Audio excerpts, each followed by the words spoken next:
কি করছস? ওই লকেটটা অশুভ শক্তিটারে আটকায় রাখছিল, তুই তারে মুক্তি দিয়া দিছস।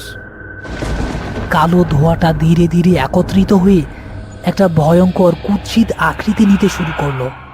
তার দুটো লাল চোখ সরাসরি মতির দিকে তাকিয়ে আছে, কারণ লকেটটা এখন মতির কাছে।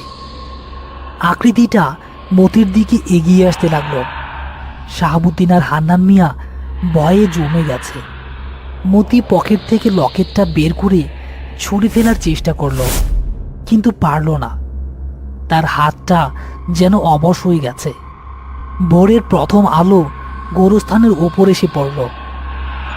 আলো পড়া মাত্রই কালো ধোঁয়ার আকৃতিটা এক বিকট চিৎকার করে বাতাসে মিলিয়ে গেল।